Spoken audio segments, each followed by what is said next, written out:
Have you been in Poland? I just came from Poland. Are there any Jews left?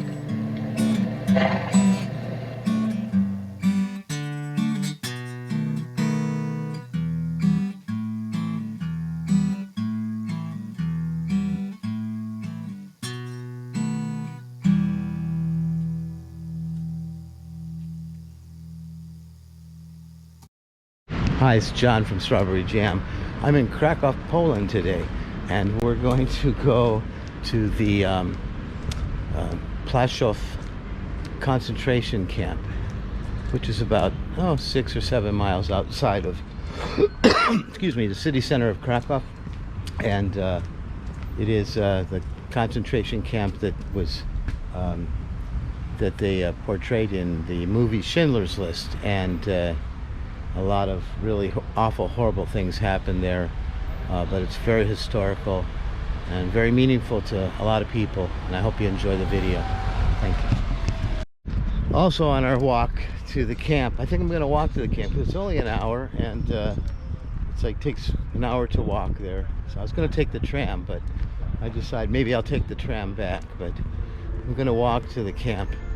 And this is really cool because this walk is along the Vistula River.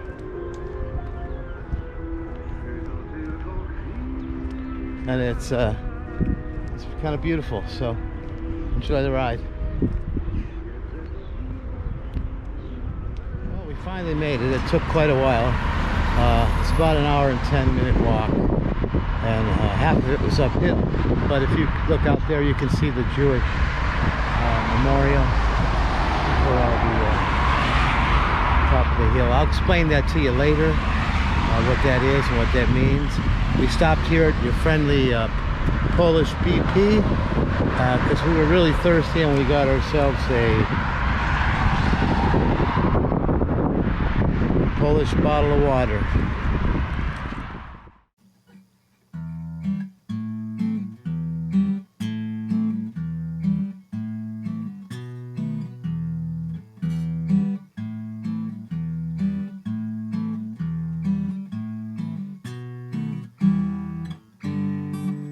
There's really not a lot of stuff here that's left because when the Russians came in from the east and were coming into Poland, and the Nazis, their time was ending in 1944, late 44, early 45.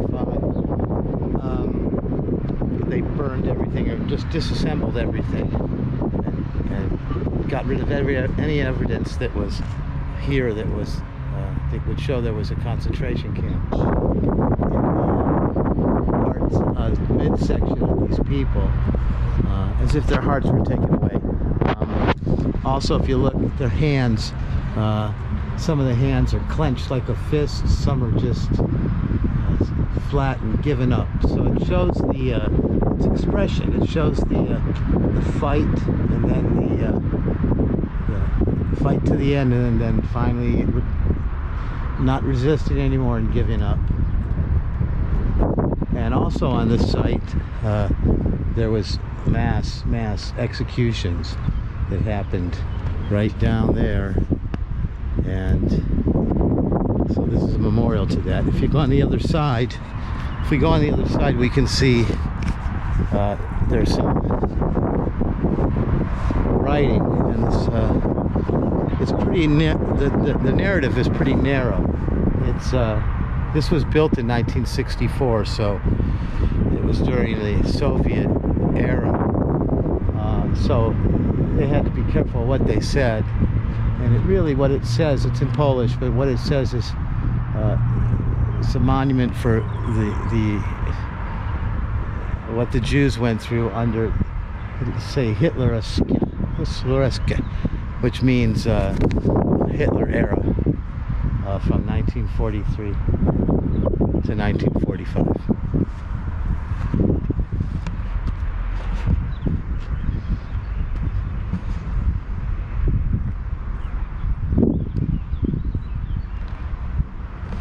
Now we're going to walk through the park, and what we're going to do is we're going to go through certain areas and I'll explain them to you. And we'll wind up on the SS Straße, which is the road that the Nazis, the SS, occupied early on in the camps, as it turned into a concentration camp in 1943.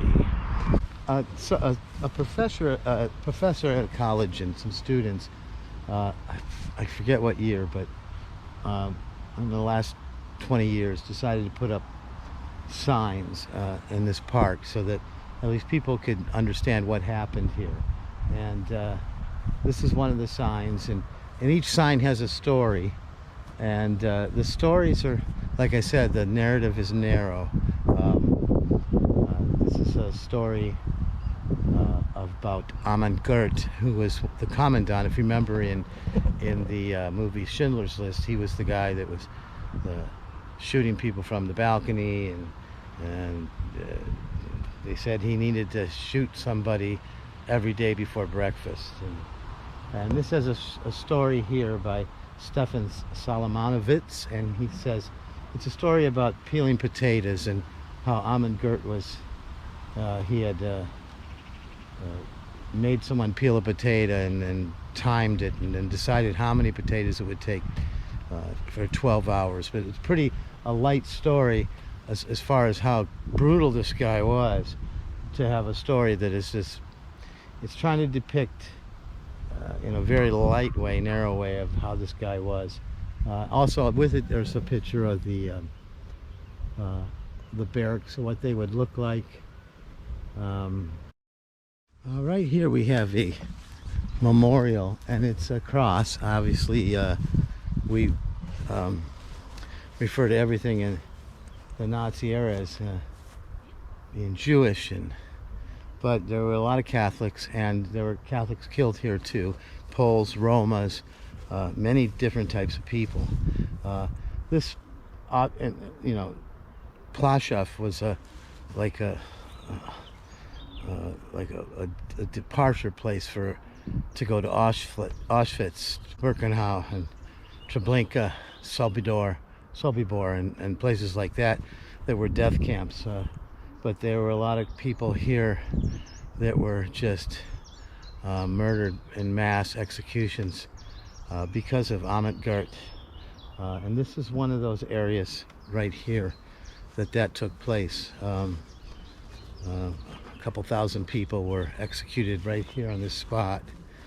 And so they put up a memorial, and it's Catholic, but nonetheless it means paying homage to these people that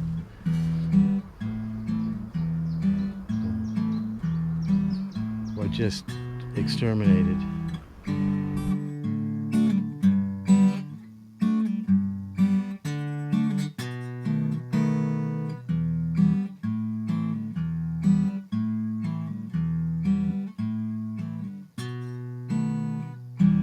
On this sign it shows the memorial, and it also has a witness testimony that says from Helena Schultz, and she says, I also witnessed an execution of 10 people for an escape by one prisoner in September of 1943.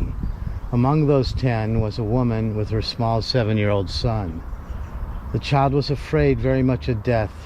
He was cuddling up against his mother, asking, "Mommy, does death hurt very much?" And his mother was crying and explained, "No, only for a little while." And then they were shot, and one German took his gun and shot first the child and then the mother. Sign that shows some of the work that the prisoners would have had to do in this camp, and which I'll show you where that's going to be later. Again, there's always a testimonial, and it says the work covered drilling holes in rock, putting dynamite inside, lighting a fuse, and blowing the rock up. Then the crushed pieces of rock were broken with pickaxes and hammers, sorted and loaded on wagons, pulled with ropes by Jewish or Polish women. Those columns pulling wagons with rock day and night were called the camp slang Volga Volga, which resembled large haulers on the Volga River. It was the most exhausting work in the camp. Now down this way, I'm probably going to go down there later, but down this way is actually a quarry, and it's pretty tough to get down, but it's an old quarry that was before back in the 1930s, and it was for actually is the original site of the Schindler's List camp, because Schindler didn't want to do it on, he couldn't do it on the real site, so he did it just down there adjacent to it. And down there is actually some of the movie set material and the actual fake tombstones they used for the road going into the camp. It's all down there. I may go down there, I may not. Also, as you're walking through here, it's all overgrown and trees. They planted some trees, and it's July, and the spring flowers, the smell is just absolutely wonderful. And it's a wonderful thing they turned this into a park where people can go and walk their dogs and ride their bikes or do whatever they want, opposed to turning it into some kind of museum tourist thing. So when you're here, you have to really know what you're looking at, because everything is gone, but there still is a lot of things that remain. Now if you look down there through this short little valley, that would have been the camp, and that would have been the Appelplatz, which is the place. I'll explain that to you when I go down there. There would have been barracks down there, and mostly barracks for prisoners, women and men and children. And then the Nazi headquarters would be over that way. But we're going to walk down there. Jewish cemetery. You can see some of the plots there. Actually, they're all over. There's one right here, actually right on the trail that you walk on. Walk down here and we can see them better. Now, maybe some of you know this story, but if you noticed, they're just foundation stones for tombs, well, not tombs, well, you know, grave sites. But the tombstones are all gone, and what happened was the Nazis took the tombstones and they used them to pave the road on the SS Straße. Just another little humiliation for what their mentality was like. And so these gravestones are unknown. Like I said, their markers were taken, with the exception of one that they had found, and that's over here. Obviously, it's probably not in the spot where it originally was, but they just put it there nonetheless because it's the only remaining marker left. I don't know where they found it. They might have found it somewhere, or they dug up the road, they saved one, but there it is. It's Abrahammer, and they actually named the street after this guy. And so he was he died in 1932, so well before the war, but his marker would have been here somewhere intact with the rest of them. Unfortunately, they were all stolen by the Nazis. It's a shame. And this is a sacred site.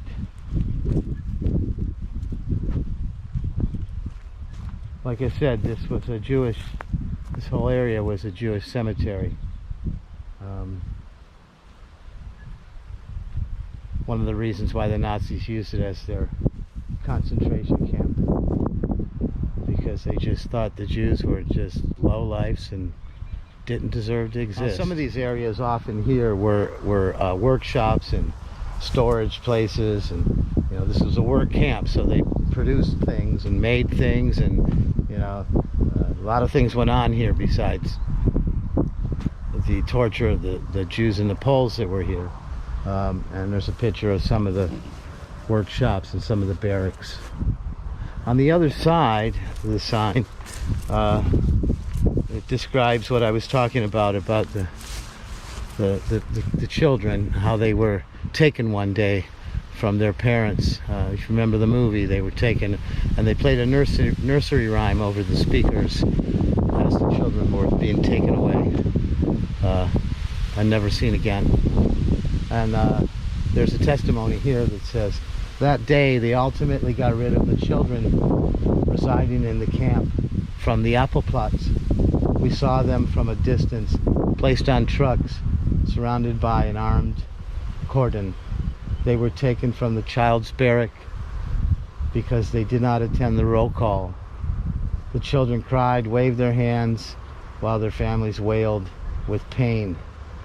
To the accompaniment of music from the camp loudspeakers playing, just then a well-known song entitled "Mother is Watching Over the Cradle." And a few of them survived, hiding themselves in a sewage pit, which would have been along here, along this area that has these cattails. It's still here because of it wasn't here before the camp was built, but since they changed the geography of the land here, so we can walk down that way. It was a cemetery, in fact 2 cemeteries, and the Jewish community still owns this property, most of it, and some belongs to the city of Krakow. But there was a what do you call it, mortuary, building for a pre-burial building, and that building was right here, and that's what's left of it. Before the Nazis left, they kind of blew it up, and then when the Russians came, they did the rest of it. So this is all that's left, and these are foundation pieces, actual pieces of the pre-burial building of the Jewish cemetery. And this will be here forever.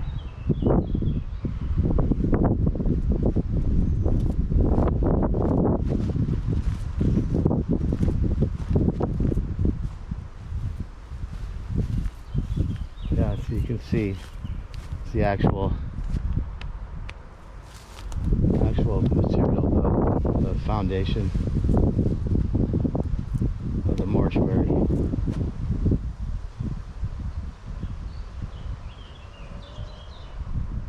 And that's where you would enter the cemetery, and that is the road out there is called SS Straße, which when the Nazis occupied this area, they took over the homes, and the SS moved in.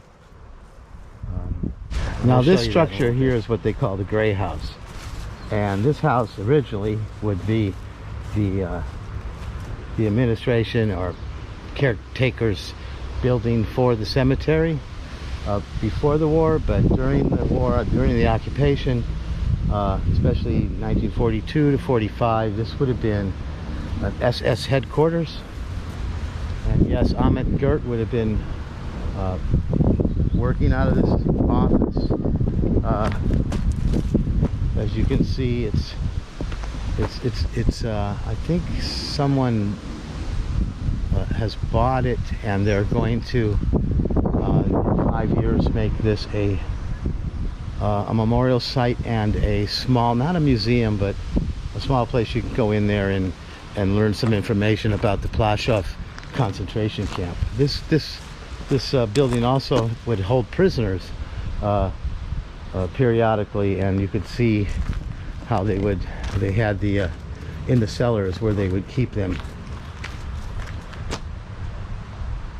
So it was very unpleasant to be here.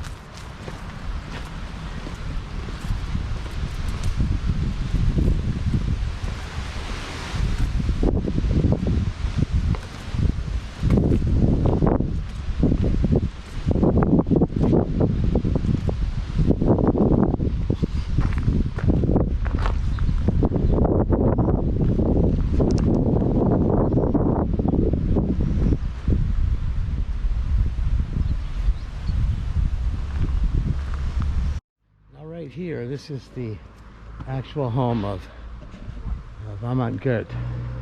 It's obviously completely remodeled, but this is where the commandant of the Plaszow concentration camp lived. In the Schindler's List movie, you would have seen him come in here, and actually there's scenes of him shooting off the balcony, which some people say that he couldn't do because you couldn't see the apple plots, but we're on quite a bit of a hill here, and in my opinion you definitely can get an angle to the apple plot with a rifle. There's absolutely a possibility, a high probability, but that is where he lived from 1942 or 1943 to 1940, late 44. So as you can see, you know, time changes everything, and you know, there's trees, there's nice fields, there's squirrels and birds and flowers, and life is abundant. You know, it's just nature's happening, and it's heaven on earth. But for a moment in time, 1942 to 1944, this was hell on earth, absolute hell.